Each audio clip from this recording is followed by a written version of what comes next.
ఆయన కళ్ళ సైకిల్తోనే అంత పనులన్నీ కూడా చేస్తాం మేము.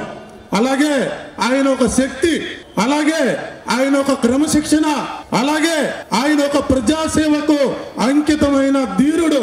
ఆయన్ని చూసి అందరూ ఇవాళ భావితరాల రాజకీయ నాయకులు అందరూ కూడా మనము పదవులకి ఆశించకుండా క్రమశిక్షణతో పార్టీకి ఎలా పని చేయాలి, ప్రజా సేవకి ఎలా అంకితం అవ్వాలి అనేది ఆయన చూసి మనం నేర్చుకోవాలి.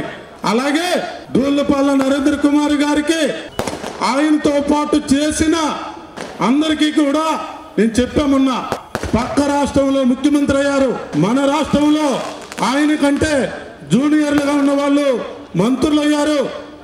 మరి మన నాయకుడైన దూళ్లపాల నరేంద్ర కుమార్ గారు ఎందుకు ఇలా ఉన్నారు అనేది ప్రతి ఒక్క దూళ్లపాల నరేంద్ర కుమార్ గారి అభిమాని గొంతుగా మేము ప్రశ్నిస్తా ఉన్నాం. అలాగే క్రమశిక్షణతో అధిష్టానానికి కూడా విన్నపిస్తా ఉన్నాం.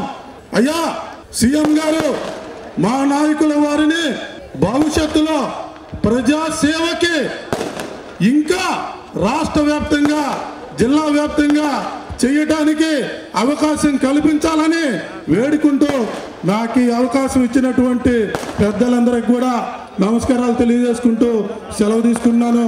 జై హింద్, జై తెలుగుదేశం, జై దూళ్లపాల నరేంద్ర కుమార్ గారు.